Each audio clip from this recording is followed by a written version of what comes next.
नमस्कार. मी सौ रेणुका विद्यासागर पाटंगणकर श्रीमद जनी जनार्दन चरित्राचा पुढचा भाग आज घेत आहे. श्रीमद जनी जनार्दन गुरुमूर्तये नमः. दिव्यामृतधारा. स्वामींच्या शिष्य परिवारातील सर्व स्तरावरील शिष्य होते. मुमुक्षु, साधक, अर्थार्थी, काही म्हणू लागले, स्वामी आम्हाला कठीण योगमार्ग, कर्ममार्ग, ज्ञानमार्ग कळत नाही, आकळत नाही, आम्हाला सुलभ मार्ग सांगा. ते ऐकून स्वामींनी नाममार्गाचे महत्त्व सांगितले. रामा परिसता श्रवणी, अश्रुधारा नयनी, सद्गदित बाष्पकंठी, त्याचे न विचारावे यतिकुळ, शुची अथवा चांडाल, अवतरले केवळ रामरूप. हरिनामात जो तल्लीन होतो, देहभान हरपतो, त्यास जातीकुळाची बंधने नसतात. त्याच्याही पलीकडे तो असतो, तोच खरा परमभक्त. अशी भेदाभेदाच्या पलीकडची अवस्था म्हणजेच मुक्त स्थिती, ऐक्य स्थिती. नामस्मरण हाच धर्म, तेच कर्म, तीच उपासना व तेच तीर्थक्षेत्र, असे स्वामी सांगू लागले. याही पुढे जाऊन स्वामी म्हणतात, अध्यात्म साधनेसाठी इतरत्र कोठेही फिरण्याची आवश्यकता नाही. सर्व तीर्थाचे पावित्र्य एका नामसाधनेत सामावले असल्याची ग्वाही त्यांनी दिली. शुद्ध सत्व बुद्धी हे ऋषी काशी, ब्रह्मविद्या ऐसी गंगा जाण, श्रद्धा ज्ञान वापी भक्ती भवानी, काळभैरव माणी साधू संगा. अशा प्रकारे शुद्ध सात्विक बुद्धी तीच काशी, तेच ऋषिकेश आहे.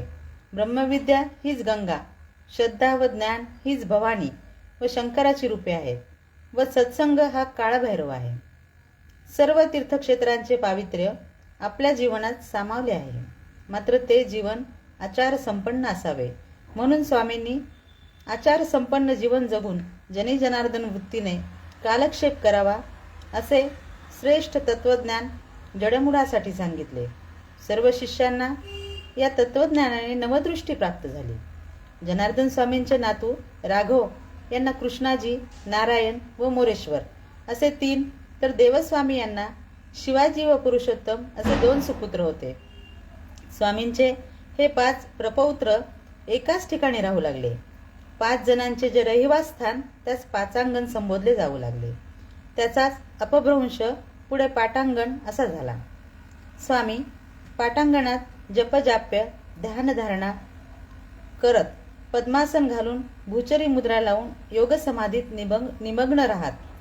शरणजनी जनार्दना पद्मासन प्रकटी, अंगी कथा त्रिगुणातीत, मुद्रा अनंत करणीच्या, शिंगी अनुहत सम्यक, दास देखे सर्वदा.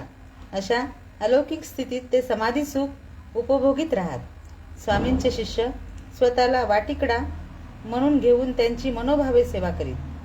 जनार्दनाचा झाडवान, झाडी हृदय अंगण, चमकण्या धन्या लागी, शुद्ध भूमी केली वेगी, जेथे जेथे स्वामी वसे, पाय झाडीत मुक्त केसी, जनार्दनाचा वाटिकडा, सोहम नाती तुकडा. भोजनी, जीवनी, आसनी, शयनी, नयनी, स्मरणी, चिंतनी, अर्चनी, पूजनी, गमनी, आगमनी, नमनी, वंदनी, जनार्दन स्वामींना विसरू नका, असा संदेश त्यांचे शिष्य देऊ लागले. स्वामी कसे आहेत, तर ते ब्रह्मनिष्ठ, देहात असूनही विधेयी, देहातीत, सुगंध सुमणी होय गुणी, गुंफिता तो नये, असे स्वामींचे वक्त्यात असून अव्यक्त रूप शिष्य सांगू लागले. समाधीचा विचार. स्वामींनी ओळखले, आता शिष्य आपल्या ज्ञानाचा, तत्वज्ञानाचा प्रचार प्रसार करतायत. आपले कार्य आता पुढे रेटण्यासाठी शिष्य शाखा तयार झाली आहे. आपले श्री धुंडीराज गणेशाने दिलेल्या आदेशानुसार कार्य पूर्ण होत आले आहे हे ओळखून त्यांनी समाधी घ्यायचा विचार आपले शिष्य वामन व एकनाथ यांना बोलून दाखवला. हा हा म्हणता ही वार्ता गावोगाव पसरली. देशोदेशीचे, गावोगावचे शिष्य, प्रशिष्य, भक्त, साधक गोळा होऊ लागले. समाधी घेण्याचा दिवस मुकरर केला. शके 1523 प्लवनाम संवत्सर. आकाशात मेघ दाटून आले. श्रावणधारांनी थैमान माजवले. सर्व सृष्टी पावसाने चिंब झाली. स्वामींनी आपले नातू राघव व देवाजी यांच्या हाती संस्थांचा कारभार सोपवला आणि त्यांना सांगितले की आनंदनामात्मक संप्रदाये पूर्वाम्न नामाख्यच मार्ग होय, मुद्रा ही जाणा मग भूचरीती, पद्मासने श्री गुरुराजमूर्ती. पूर्णात्मिका देवी असेची जाना, जाणोनी या सर्व मनासी आना. या संप्रदायेची धरुणी प्रेमा, जावे निजानंदी स्वकीय धामा. भूमकडे प्रयाण असा उपदेश केला. या संप्रदाय मार्गाचे यथायोग्य परिपालन करा असे सांगून सर्व शिष्यासह भूमला प्रयाण केले. भूम हे त्यांचे आजोळ, स्वामींचे जन्मस्थळ. आपल्या जन्मगावी देह ठेवला म्हणजे मानव जन्म कृतार्थ होतो असा संकेत आहे. आपुल्या जन्मगावीचे एवढे महिमा नसाचे, तेथे मरी तरी चुके अधोगती. स्वामींनी लोकरूढीसाठी संकेताचे परिपालन केले. ते भूमला आले. हजारो शिष्य स्वामींचा जयघोष करू लागले. सर्व गाव शृंगारले. तोरणे पताका यांनी सुशोभित केले. आकाश गुलालाने भरून गेले. मृदंग, भेरी, टाळ, चिपळ्या, झांजा यांच्या वाद्यनिनादाने सर्व वातावरण गजबजले. गाव दुमदुमून गेले. गावोगावहून शिष्योपशिष्यांचे ताफेच्या ताफे भूमला दाखल होऊ लागले. श्रावण महिन्यातील सततधार पाऊस कोसळू लागला. आकाशात मेघांनी गर्दी केली. कृष्ण पक्षातील रात्र पावसामुळे अधिकच नयनरम्य दिसू लागली.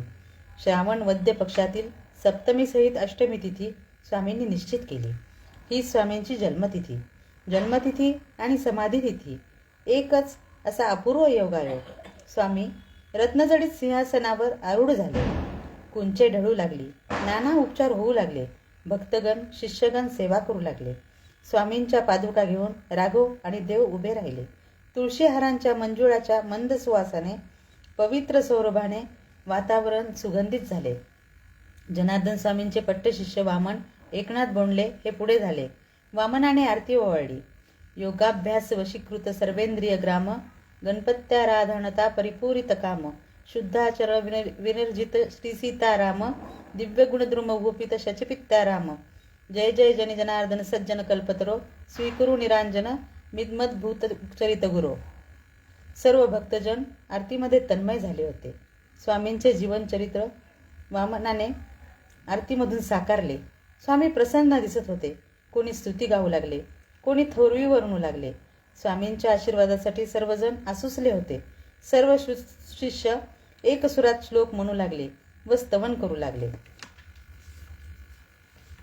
श्री स्वानंद सिंधू परिपूर्ण निजात्मबोधे, भावे उपासन करी मनवांग निरोधे. श्रीमद जनार्दन जनी म्हणती जयाला, साष्टांग श्री गुरुपदी प्रणिपात केला. या श्लोकस्तवनाने सुप्रसन्न होऊन स्वामी सर्वांना आशीर्वचन देऊ लागले. हे श्लोक पंचक पठे करी संग्रहासी, त्याच्या दरिद्र्य भय शोक नये घरासी. अनिमादि सिद्धी वरिती नमिती तयाला, श्री पांडुरंग भवतारक पूर्ण झाला. पुंडलीक वरदा हरी विठ्ठल असा जयघोष होऊ लागला. श्रीमद जनी जनार्दन गुरुमूर्तये नमः असा घोष दुमदुमू लागला. यापुढील भाग आपण उद्याच्या भागात बघूया. नमस्कार.